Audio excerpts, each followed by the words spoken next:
요한계시록 13장을 보겠습니다. 오늘은 13장 1절에서 10절까지의 말씀을 한 절씩 읽도록 하겠습니다. 요한계시록 13장 1절에서 10절까지입니다. 제가 먼저 1절을 읽겠습니다. 내가 보니 바다에서 한 짐승이 나오는데 뿔이 10이요 머리가 7이라. 그 뿔에는 10 왕관이 있고 그 머리들에는 신성모독하는 이름들이 있더라. 내가 본 짐승은 표범과 비슷하고 그 발은 곰의 발 같고 그 입은 사자의 입 같은데 용이 자기의 능력과 보좌와 큰 권세를 그에게 주었더라. 그의 머리 하나가 상하여 죽게 된 것 같더니 그 죽게 되었던 상처가 나음에 온 땅이 놀랍게 여겨 짐승을 따르고 용이 짐승에게 권세를 주므로 용에게 경배하며 짐승에게 경배하여 이르되 누가 이 짐승과 같으냐 누가 능히 이와 더불어 싸우리요 하더라. 또 짐승이 과장되고 신성모독을 말하는 입을 받고 또 42달 동안 일할 권세를 받으니라. 짐승이 입을 벌려 하나님을 향하여 비방하되 그의 이름과 그의 장막 곧 하늘에 사는 자들 또 권세를 받아 성도들과 싸워 이기게 되고 각 족속과 백성과 방언과 나라를 다스리는 권세를 받으니 죽임을 당한 어린 양의 생명책에 창세 이후로 이름이 기록되지 못하고 이 땅에 사는 자들은 다 큰 짐승에게 경배하리라. 누구든지 귀가 있거든 들을지어다. 사로잡힐 자는 사로잡혀갈 것이요 칼에 죽을 자는 마땅히 칼에 죽을 것이니 성도들의 인내와 믿음이 여기 있느니라. 아멘. 이 땅을 사는 사람들이 가지고 싶어하는 것이 세 가지가 있습니다. 첫 번째는 권력입니다. 권력은 굉장한 힘이죠. 사람을 죽이고 살리고 할 수 있는 그런 힘이 권력에서 나옵니다. 두 번째로 사람들이 가지고 싶어하는 것이 있다면 재물입니다. 돈. 우리가 설명할 필요도 없습니다. 돈이 얼마나 힘이 있고 얼마나 돈으로 많은 사람을 부릴 수 있는지 우리가 능히 알고 있습니다. 그래서 사람들은 돈을 매우 소중하게 생각합니다. 또 하나 사람들이 가지고 싶어하는 것이 있다면 지식입니다. 지식은 눈에 보이지 않습니다. 권력이나 돈처럼 그런 힘이 있는 것 같지도 않습니다. 그러나 권력이 있는 사람은 지식이 있는 사람을 옆에 두려고 합니다. 돈이 있는 사람도 지식이 있는 사람을 굉장히 필요로 합니다. 그래서 지식을 가진 자가 곧 힘이요, 돈이요, 권력이 될 수 있습니다. 그러나 누가 뭐라 해도 가장 강력한 권세를 가지고 있는 것은 권력입니다.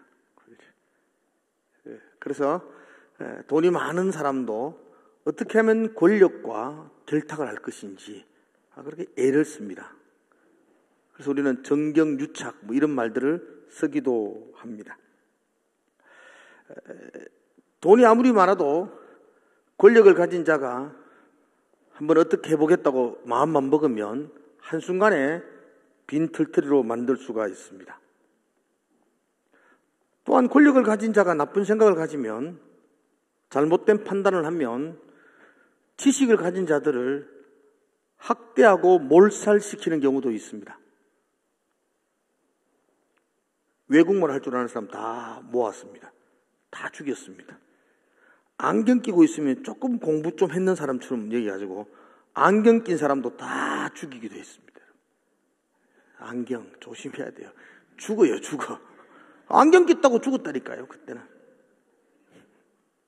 손에 구둥살이 없는 사람들은 노동을 하지 않았다고 그 사람들도 다 죽였습니다. 그래서 전체 나라 인구의 3분의 1을 죽였습니다. 캄보디아의 킬링필드 때였죠. 아무 까닭 없이 수많은 사람들이 권력을 가진 자의 잘못된 판단과 생각으로 말미암아 그렇게 죽임을 당했습니다. 원래 하나님이 우리에게 권력을 주실 때 그 권력은 나쁜 게 아닙니다. 그 권력을 가지고 섬기고 사랑하라고 우리에게 주셨습니다. 그런데 사탄이 그 권력을 이용해서 자기를 나타내고 힘을 과시하는 곳에 사용하도록 만드는으로 말미암아 그 권력이 악행을 저지르는 도구가 되고 말았습니다. 권력을 가진 자가 괴물이 됨으로 말미암아 전쟁을 일으키기도 하고 또 캄보디아의 킬링필드 같은 대학살을 일으키기도 하고 히틀러의 홀로코스트 같은 아주 끔찍한 일도 저지르기도 합니다. 오늘 우리가 13장의 말씀을 읽었는데 이 13장이 바로 이런 이야기를 하고 있습니다. 권력을 가지고 온갖 악행을 저지르는 짐승이 등장하고 있습니다. 이 13장은 12장과 연결되어져 있습니다. 여러분이 계시록을 해석할 때에 계시록을 시간적 순서로 이렇게 해석하면 안 된다 그랬습니다. 계시록은 어떤 사건을 점진적으로 또 반복적으로 더 상세하게 설명을 해주고 있습니다. 그러므로 12장의 이야기를 13장에서 다시 반복하면서 우리에게 설명을 해주고 있습니다. 12장에서 다시 한 번 더 복습을 해보겠습니다. 12장에서 크고 붉은 용이 등장을 합니다. 그 용은 해산할 날이 임박한 여인의 발 앞에 앉아서 그 여인이 아이를 낳는 것을 삼키려고 합니다. 우리는 그 아이를 누구라고 말했습니까? 장차 철장의 권세를 가지고 만국을 다스릴 사탄의 뱀의 머리를 짓밟을 예수 그리스도에 상징하는 아이라고 했습니다. 예수 그리스도가 우리의 구원을 위해서 이 땅에 오실 때에 사탄은 필사적으로 막으며 삼키려고 합니다. 그러나 하나님께서 그 아이를 하늘 보좌 위로 올리셨다고 했습니다. 사탄은 막으려고 해산하는 여인의 발 앞에 앉아서 기다렸지만 결국 자기의 뜻을 이루지 못합니다. 그래서 사탄은 분노합니다. 그리고 애매하게 그 아이를 낳은 여인을 향하여 온갖 박해와 핍박을 시작합니다.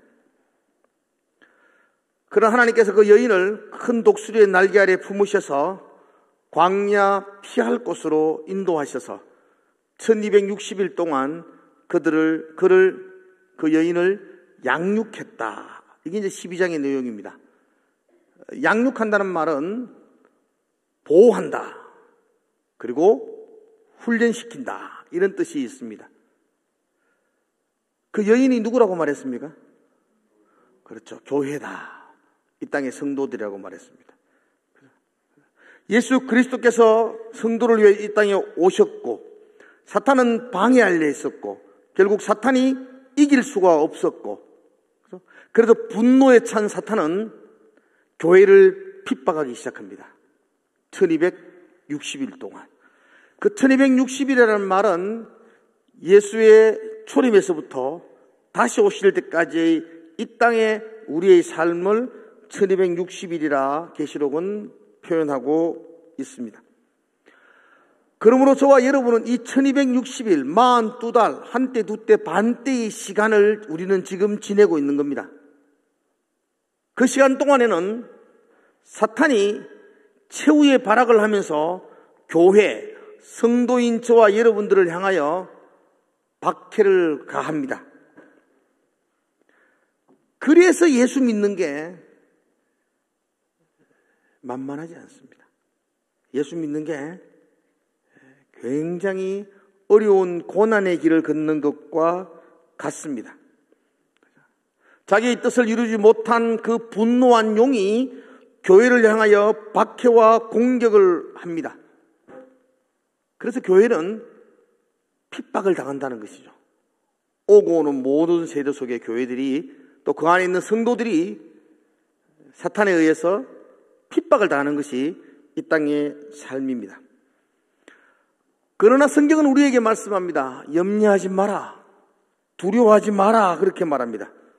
하나님이 그 고난 속에서도 독수리 날개를 펴서 보호하시고 피하게 해주셔서 너를 다시 오실 때까지 장차 예수 그리스도가 철장으로 사탄을 깨부시는 그 마지막 날까지 내가 너를 보호하고 지키고 훈련시켜 주겠다. 그렇게 말씀합니다. 그래서 하나님이 교회를 양육한다. 그 여인을 양육한다. 이렇게 12장이 종결이 됩니다.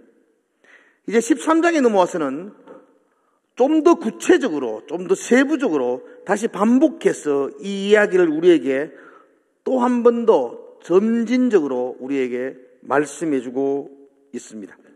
이게 계시록의 이 기술 기법이기 때문에 12장이 끝나고 다시 새로운 사이클로 13장을 다시 반복해서 더 상세하게 이야기해 줍니다. 그래서 13장에는 여러분과 제가 잘 알고 있는 666이 또 등장을 합니다.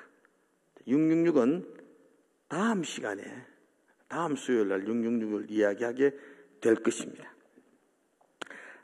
아무튼 오늘 역시 큰 뱀, 그 용, 사탄이 어떻게 교회 가운데 핍박을 하는지에 대한 거, 그리고 우리가 제일 중요한 것은 우리가 이 땅을 살아가면서 그 우리가 당하는 그 어려움과 고난을 어떻게 해석해야 되며 이해해야 되는지를 설명합니다. 예수 믿는데 왜 고난을 받아야 됩니까? 예수 믿는데 왜 일이 잘 안 풀립니까?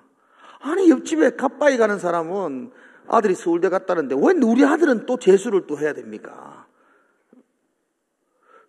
그건 뭐로 해석하겠습니까, 여러분?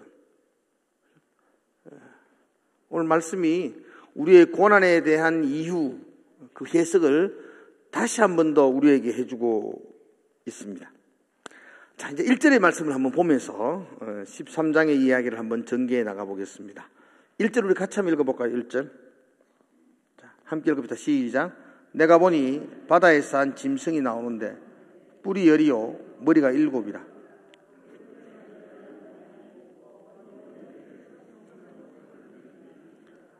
아멘. 여기 보니까 한 짐승이 바다에서 나옵니다. 등장하는 곰도 심상치 않습니다. 바다에서 짐승이 나옵니다. 머리가 7개고 10개의 뿔이 있습니다. 그리고 그 뿔마다 왕관이 있습니다.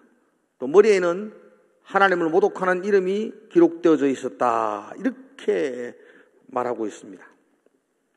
이 짐승이 누구냐? 다시 이야기하지만 아무 상관없습니다. 누구든지 간에. 이런 게 누구냐? 이렇게 파고들면 잘못 해석하게 됩니다. 어떤 사람은 이 짐승이 북한의 김정은이다 뭐 그렇게 말하기도 하지만 그럴 수도 있겠지만 제가 보기에는 아닙니다. 뭐 유엔 사무총장이다, 유엔을 통합해서 큰 뿔을 가지고 나중에 적그리스도가 될 것이다 라고 말하는 사람도 있고, 뭐 유럽연합이라 말하는 사람도 있고, 요즘 어떤 사람 보니까 유튜브 보니까 트럼프다 이렇게 하는 사람도 있더만도. 하여튼 이렇게 하는 것들을 다 우리는 한마디로 통틀어서 요거는 외워두세요. 세대주의자다 이렇게 말합니다. 시대마다 이 성경을 짜집기 해서 해석하는다. 그래서 세대주의자다 이렇게 말합니다. 이건 올바르게 성경을 해석하는 방법이 아닙니다. 이 짐승이 누구냐? 저 다음에 그 다음 붙으면서 설명을 해드리겠습니다만서도 그렇게 국한되어져 있는 것은 아닙니다. 자, 짐승을 한번 보자고요. 2절 성경이 해석하는 걸 보면 됩니다. 2절. 2절 한번 볼까요? 같이 시작. 내가 본 짐승은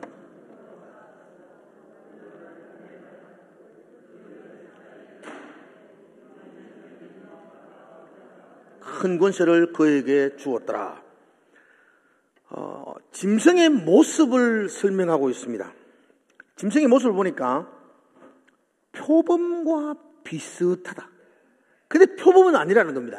표범과 비슷하다. 곰발바닥이다. 발은 곰발바닥 같고 입은 사자의 입 같은데 그렇게 지금 설명하고 있습니다. 이게 뭔가 혹시 떠올라요, 여러분들은?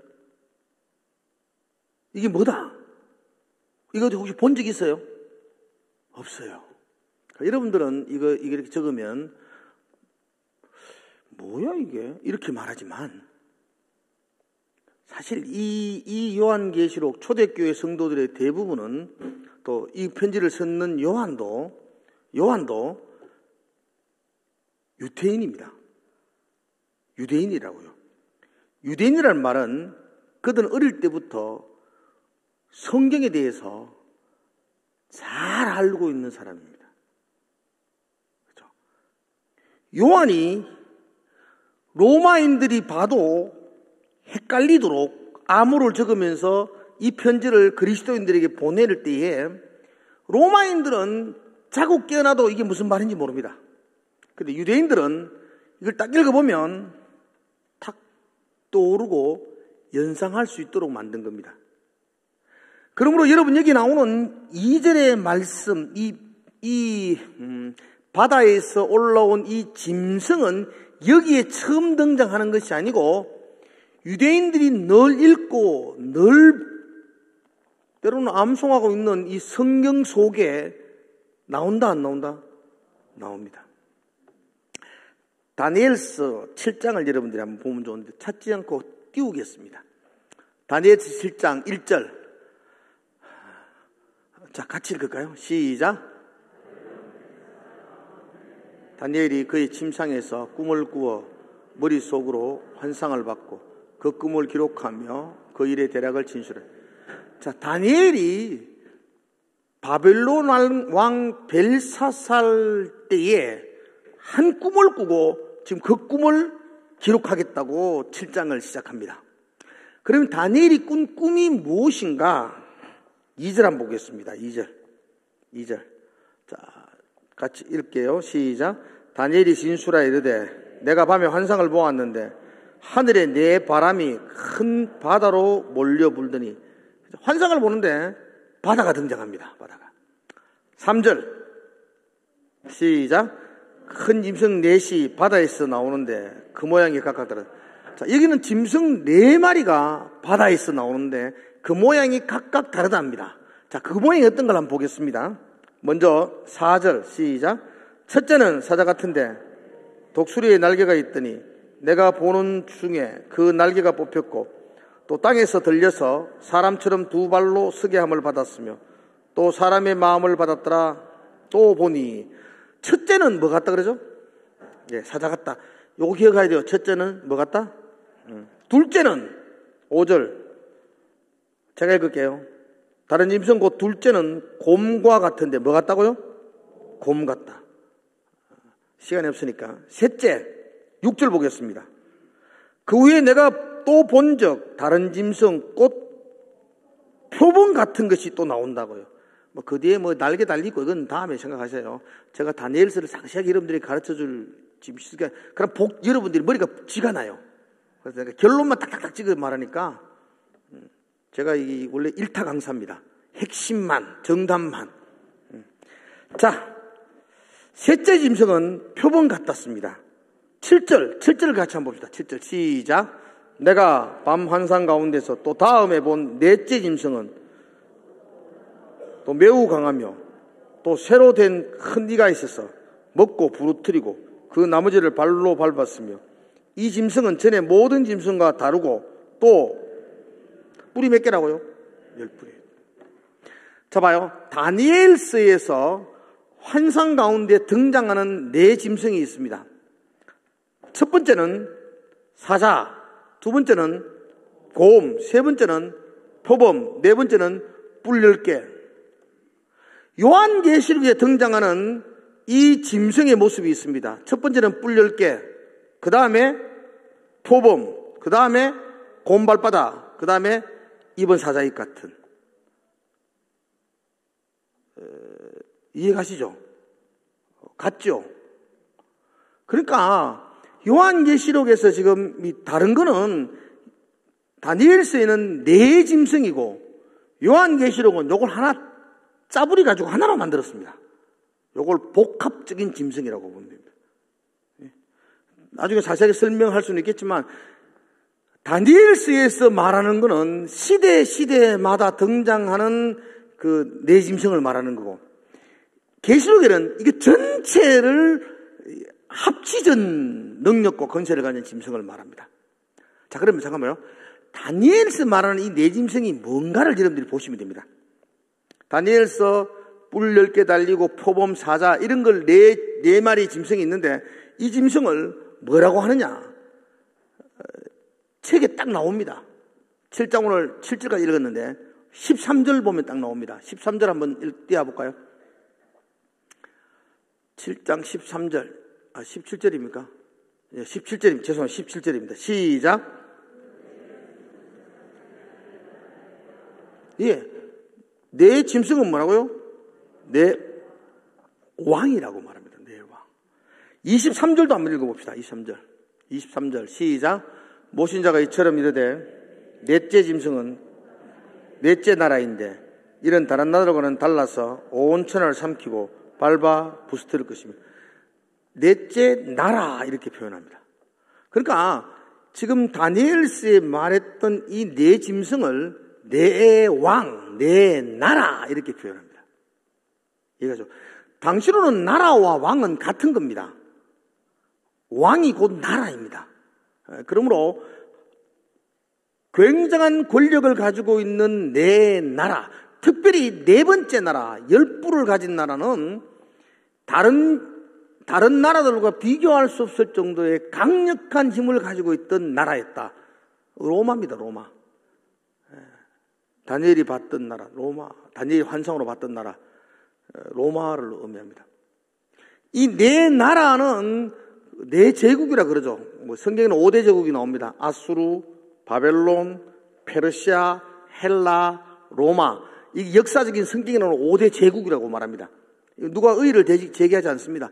네 나라 할 때는 아수르가 빠지고 바벨론, 페르시아, 알렉산더가 주도했던 헬라 문화, 그리고 로마 네 나라라고 말합니다.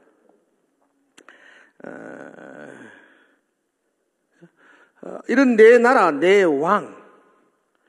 그런데 계시록은 이 전체를 하나로 보는 복합적으로 딱 설명하는 겁니다. 이 모든 걸 포함시켰던 짐승 이렇게 표현하고 있습니다.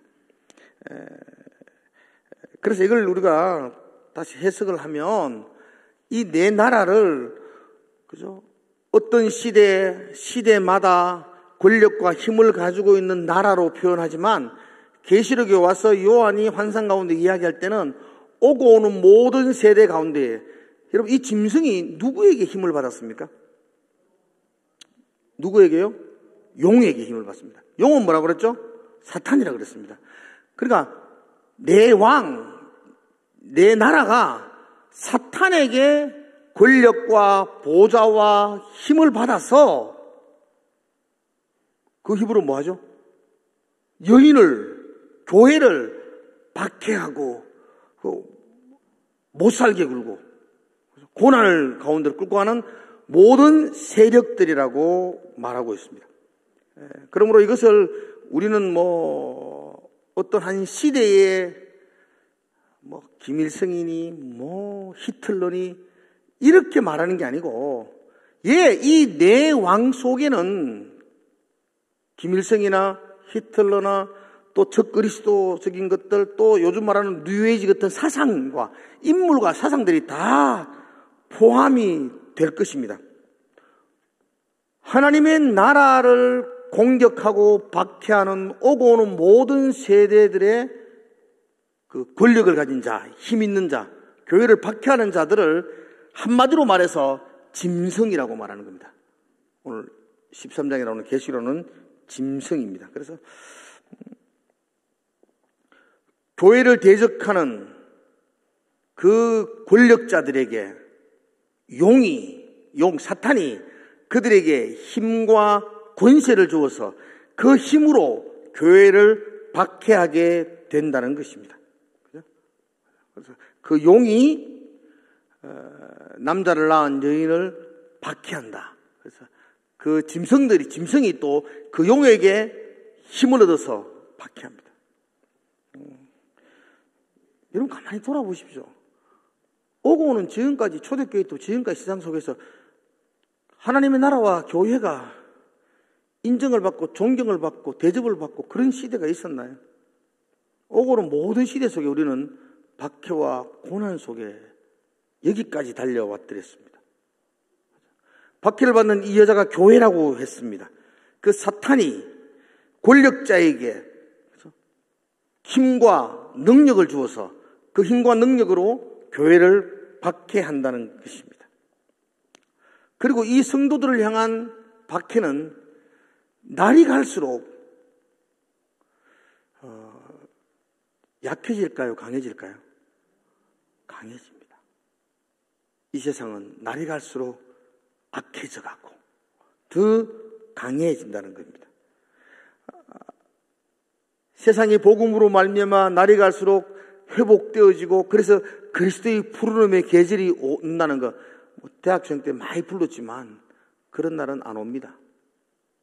날이 갈수록 더 악해지고 더 패역해지고 날이 갈수록 이 땅에 소망이 없음을 우리는 절실하게 발견하게 되고 탄식하게 됩니다.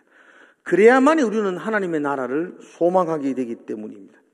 그러므로 여러분들이 앞으로 더 신앙생활 하는 것이 더 편해지고 더 쉬워지고 더 윤택해지고 그런 날은 없습니다. 갈수록 지금보다 더 힘들어질 것이고 지금보다 더 어려워질 것입니다. 언제까지? 1260일 그때까지 장차 철장으로 예수 그리스도가 사탄의 머리를 짓밟을 그때까지 고난과 유혹은 계속될 것입니다. 우리 경우도 한번 보십시다. 우리 어머니 할머니들이 신앙생활 했던 그 옛날보다 지금이 더 신앙생활이 더 편해지고 잘하고 있다고 생각하십니까? 예, 우리 옛날에 우리 어머니들은 굉장히 배가 고팠습니다. 굉장히 살기가 힘들었습니다. 하나님께 드릴 현금이 없어서 우리 어머니도 늘 그런 기도했답니다.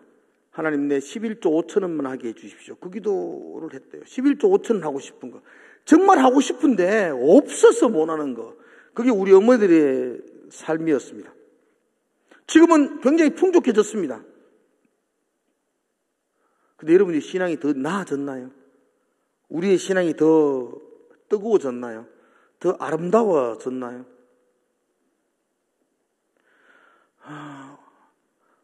제가 어릴 때만 해도 이웃교회가 부흥이 한다 해도 그냥 도시락 사고 막 갔습니다.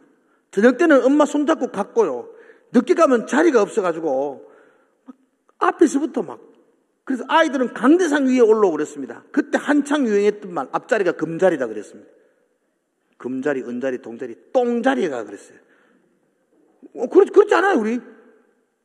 요즘 우리가 제일 선호하는 자리는 똥자리잖아요. 뒤에 한편의 예배를 구경하고 가겠다는 아주 나긋한 마음이죠. 우리의 신앙이 더 좋아졌나요? 더 뜨거워졌나요? 그렇지 않습니다, 여러분. 우리 요즘은 여러분 좀 제발 뭔가 좀 개발해가 유튜브를 없애든지 좀 했으면 좋겠어요. 뻑하면 유튜브로 앉아가 예배 드리겠다고. 지난주 교회 안 나왔던데요? 이러니까 저 예배 드렸어요. 유튜브로요.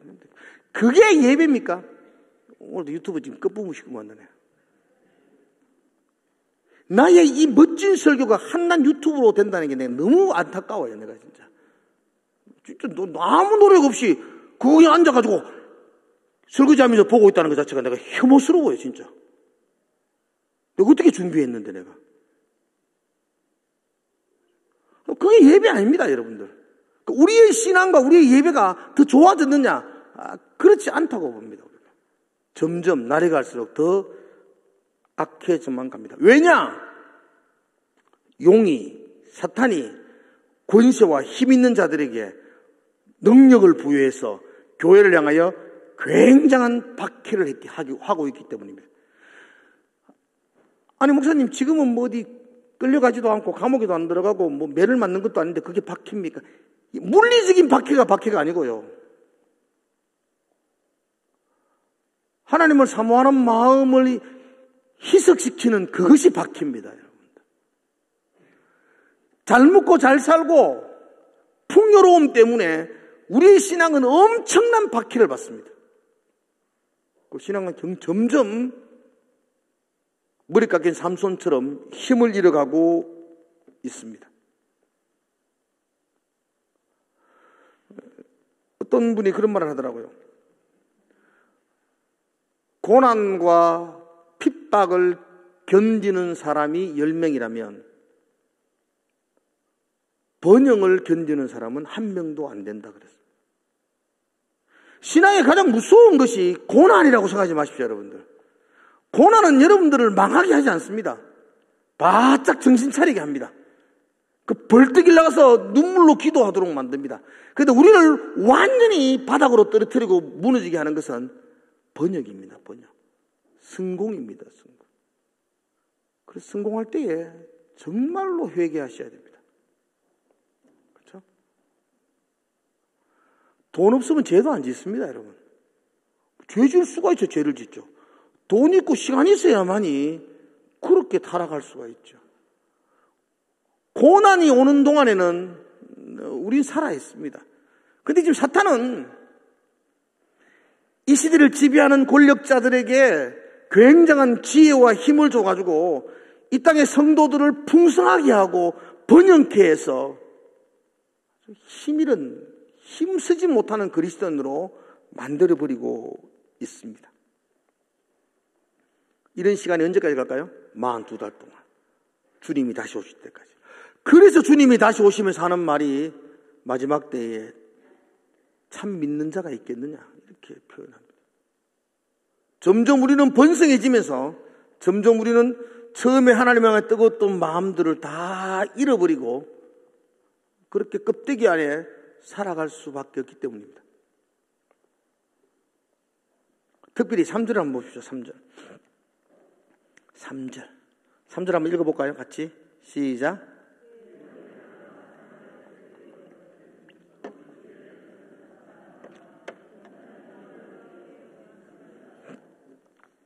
아, 3절은 참 어려운 이야기입니다. 그의 머리, 그가 누굽니까? 짐승입니다. 그의 머리 하나가 상했습니다. 머리가 상했습니다. 이 간 죽은 거예요, 이제 그러면. 머리 상하면 끝장이지 뭐. 그의 머리 하나가 상했습니다. 그런데 다시 살아났습니다. 그 머리가 회복되었습니다. 다른 말로 하면 죽었다가 다시 살아났습니다. 누가? 짐승이.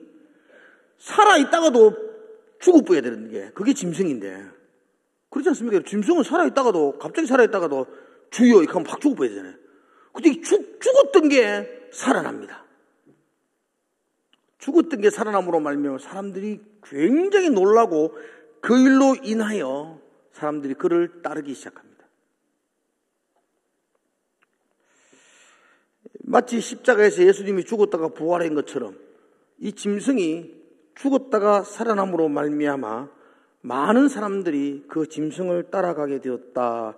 그렇게 말합니다. 여러분 기억하셔야 됩니다.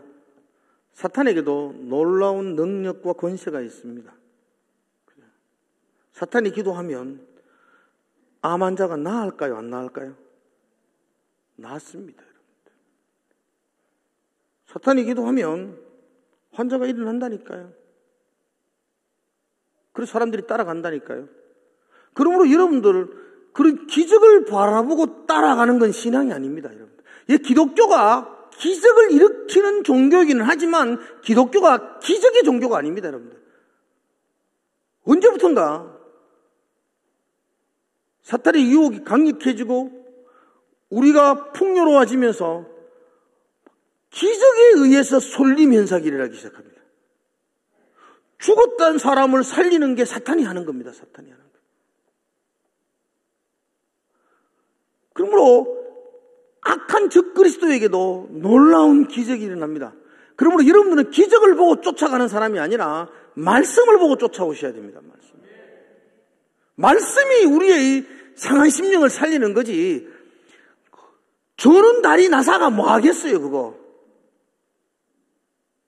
그게 죽을 병 걸린 사람 기도회가 살린 애가 뭐 하겠어요? 또 죽을 낀데. 왜 그게 그렇게 신비로운 것이 되었어요, 우리가? 우리는 기적을 쫓아가는 존재가 아니고 말씀을 따라가는 존재입니다. 근데 말세가 될수록 기적을 따라가게 됩니다, 사람들이. 우와, 신비로우니까.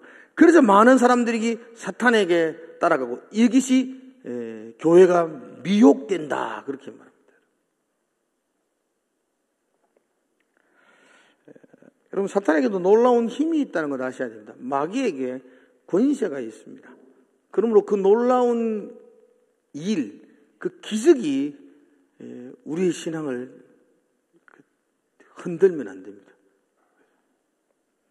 오늘 사탄도 죽었다가 이렇게 살아났다, 그렇게 말합니다. 무당도 시퍼런 칼날 위에 작두를 버뜩버뜩 탄다고요. 우와, 의식을 타지.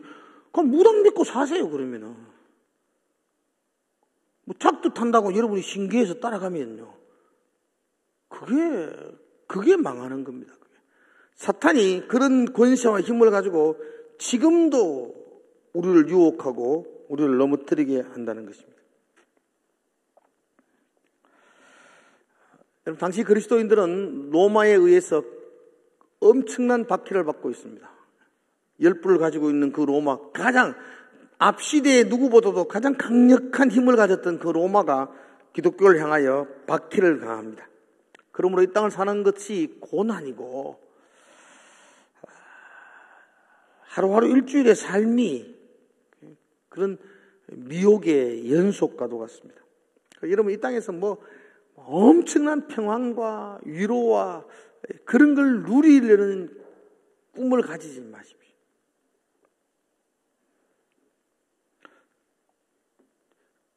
제 아내 처갓집은 이렇게 원래 교회를 잘 안 다니는 집안입니다. 삼촌들은 다 그냥 막 소주 주님을 그냥 가슴에 품고 사시는 분들이고, 그분들이 저한테 늘 하는 말, 우리 삼촌이 늘 하는 말, 처가 외삼촌이 하는 말, 와, 목사 정말 좋다, 야. 일주일 하루만 일하면 되는. 나 일주일 하루만 일하면 된다네. 함해 보이소, 좋은가? 그죠? 그렇지 않을까, 여러분? 한번 해보세요. 그럼 뭐 직장 가면 편합니까? 직장 가면 10불 달린 과장이 딱 꼬라보고 있습니다. 직장도 안 편합니다. 사업하면 그것도 편합니까, 여러분들? 그것도 편하지 않습니다. 이 땅은 그렇게 평안한 곳 없습니다. 결혼하면 뭐 다 될 것 같죠? 남편이 짐승입니다. 똑같습니다, 여러분들. 이 땅에는 참 안식과 평안이 없다고 말합니다. 광야 같은 세상이죠. 그래서 여러분 10절을 여러분 한번 보십시오. 10절. 그럼 믿음의 사람들이 어떻게 해야 되는가? 10절. 자, 10절 같이 한번 읽어보겠습니다. 시작. 사로잡힐 자는 사로잡힐 것이요, 칼에 죽을 자는 마땅히 칼에 죽을 것이니 성도들의 인내와 믿음이 여기 있느니라. 이거 좀 더 쉽게 번역을 하고 해석을 해야 됩니다. 여러분 잘 모르시겠죠? 사로잡힐 자는 사로잡혀 갈 것이요. 성도들이 하는 말입니다. 우리 중에 사로잡혀 갈 자라면 사로잡혀 간다. 주의 능력으로 사로잡혀 가다가 풀려나는 게 아니고 사로잡혀 갈 자는 사로잡혀 가겠고 죽을 자는 칼날이 심장을 찌를 때 하나님이 방패가 돼서 막아주는 게 아니고 마땅히 칼에 죽을 것이다. 사로잡힐 자는 사로잡혀 가고 죽을 사람은 죽게 된다. 그러면서 뭐라고 이야기합니까? 10절 마지막 부분에 성도들의 인내와 믿음이 얘기합니다. 이 당부입니다. 사로잡힐 자는 사로잡혀 가고 칼에 죽을 자는 죽을 것인데 그런데 여러분 인내와 믿음으로 견뎌내십시오. 이럽니다. 인내와 믿음으로 이 땅을 견뎌내십시오. 성도들은 이 땅에서 고난을 받을 겁니다. 수없는 유혹을 당할 것입니다. 핍박을 당할 것입니다. 그때 견뎌내십시오. 버티십시오. 견디고 버티는 것, 그게 믿음입니다. 하나님의 크신 계획 나 알 수가 없고 작은 신음에도 나는 지쳐가지만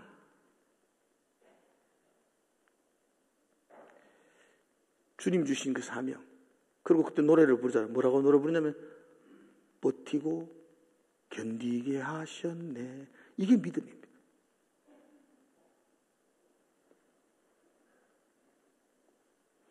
여러분 이 땅에서 주님 바라보고 버티고 견디는 것, 그거 믿음입니다. 하나 기억하셔야 됩니다. 여러분 자식들을 훈련시키기 위해서 때로는 엄마가 회초리를 대고 막 혼을 내고 그럴 때 부모는 울면서 아이 버럭합니다. 그게 부모 마음입니다. 우리가 유혹과 핍박으로 고난당하고 있을 때 그거 그냥 지켜보잖아요. 우리 욥기서 새벽에 하지 않습니까? 욥이 고난받을 때에 하나님은 천국에서 야, 욥 다 망하는 거 봐라. 잔치하자. 이러고 계셨을 것입니까? 욥이 그렇게 고난받을 때 하나님은 거기서 울고 계십니다. 여러분, 하나님 아버지의 마음입니다. 우리 아이 상중이 어릴 때에 얼마나 장난을 많이 치고 그러겠어요. 짐승 같은 남편 아침 나가보면 안 들어오지. 그 가날픈 우리 아내가 얼마나 힘들었겠어요. 한번 우리 아내가 그런 이야기 하더라고.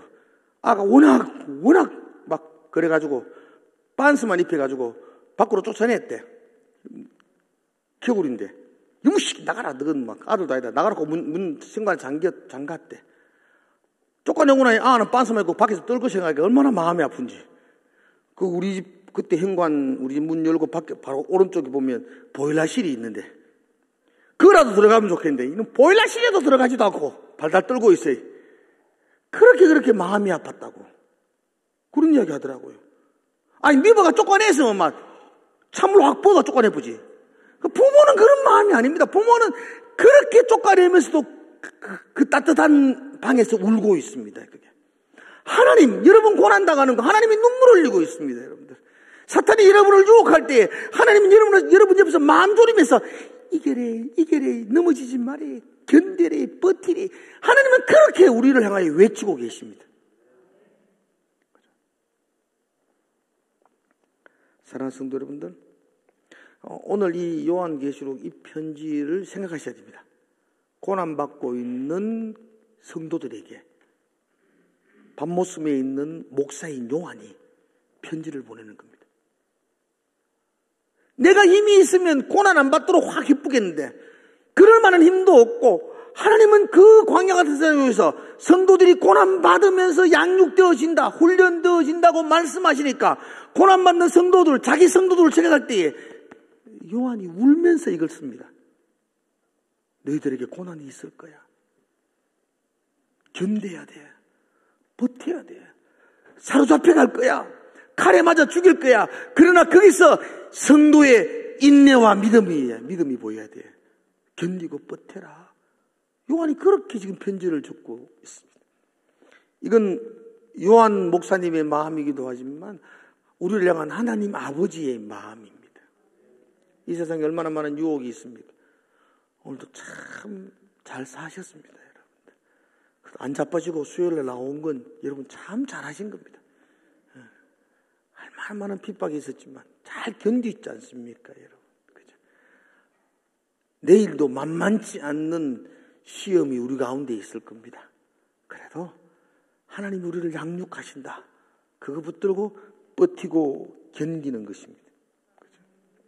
성도는 이 땅에서 더 편안하려고, 더 손쉽게 살려고 아둥바둥거리는 사람들이 아니고, 이 땅에서 그 인내와 믿음을 잃지 않으려고 눈물로 발부둥치며 기도하는 사람들이 성도입니다. 좀 행복하게 편하게 천국 가서 사시고요. 여기서는 이 유혹과 환난 속에도 내가 내 믿음 잃지 않기 위해서 이거 하나 붙들고 발부둥치며 아둥바둥거리며 달려가는 거.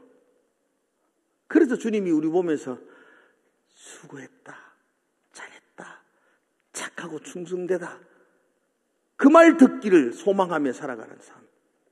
그게 우리의 삶입니다.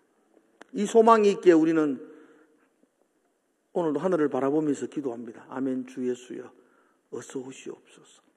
내 소망은 하늘에 있습니다. 내 소망은 그곳에 있습니다.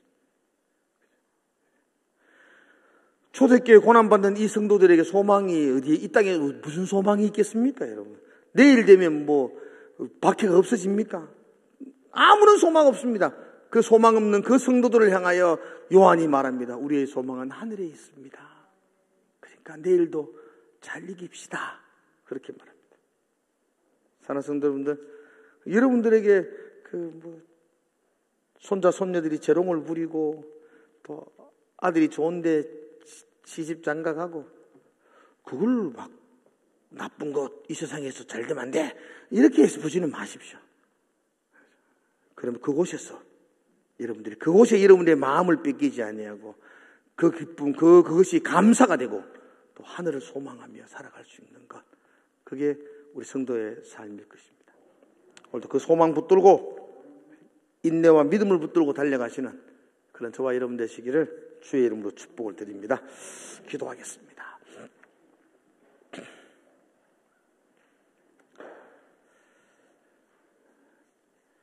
하나님 아버지,